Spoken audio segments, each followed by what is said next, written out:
ভাত দেবো তোমায় একটু? না, যা আছে অনেক। কি গো, ইলিশ মাছটা আগে খেয়ে নিচ্ছ?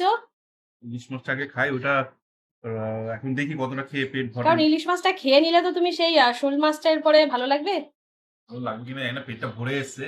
যা কচুর খেলাম লতি একবারে দিয়ে কচুর লতি প্রাণ দিয়ে তো জুড়িয়ে প্রায় গেছে। অর্ধেকের হ্যাঁ, বেশি ভাত খেয়ে নিলে। তো সেটাই বলছি, না হলে রাতে খেয়ে নেবো, কি আছে। আচ্ছা ঠিক আছে। কিন্তু বেগুন, সর্ষে, ইলিশ হ্যাঁ, কেউ কি মিস করে বন্ধুরা?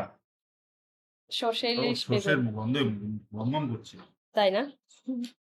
সর্ষে ইলিশ তো অনেকেই খাও বন্ধুরা, তবে তোমরা এই বেগুন দিয়ে একটু সর্ষে ইলিশ খেয়ে দেখবে। সত্যিই অসাধারণ লাগে আর খুব ভালোও লাগে খেতে। দেখো ইলিশটা, এটা ছোট সাইজের ইলিশ, এটা ছোট সাইজের ইলিশ, কিন্তু হ্যাঁ। কিন্তু এটা এখন থেকে জানো, বেশি গন্ধ বেশি লাগে। হ্যাঁ, বড় সাইজের ইলিশের থেকে না এখন যে ছোট ছোট ইলিশগুলো বেরিয়েছে, এগুলোই বেশি টেস্টি, জানো তো? হেভি হয়েছে, জানো? ভালো আছে। দারুণ। এই যে আরেকটা মাছ রয়েছে তো বাটিতে।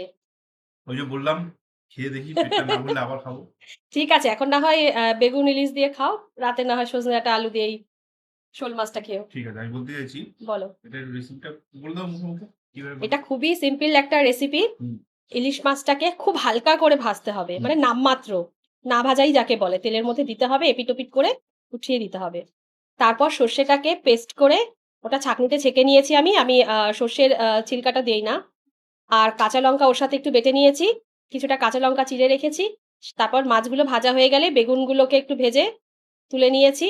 তারপর কালো জিরে ফোড়ন দিয়ে যে পেস্টটা করে রেখেছিলাম ওর মধ্যে লবণ হলুদ দিয়ে আর সর্ষেটা তেলের মধ্যে দিয়ে দিয়েছি, একটু জল দিয়ে যে একটু ফুটে উঠেছে, তারপর মাছগুলো আর ভেজে রাখা বেগুনগুলো দিয়ে ঢেকে দিয়েছি। ব্যাস, রেডি। এই জন্য তোমার এতে ছিবড়া ছিবড়া ভাব ব্যাপারটা থাকে না। থাকে না, সর্ষেটা খুব মিহি, সর্ষে, হ্যাঁ। আর সর্ষের ছিলকাটা না খাওয়াই ভালো। হুম। ছেঁকে খেলে সর্ষে যাদের প্রবলেম হয় সর্ষে বাটা খেতে, সেই প্রবলেমটা থেকে তোমরা অনেকটাই রিলিফ পাবে। তো ঠিক আছে, তুমি খাও তাহলে বন্ধুরা, টাটা। সবাই যারা যারা এখনো লাঞ্চ করনি করে নাও।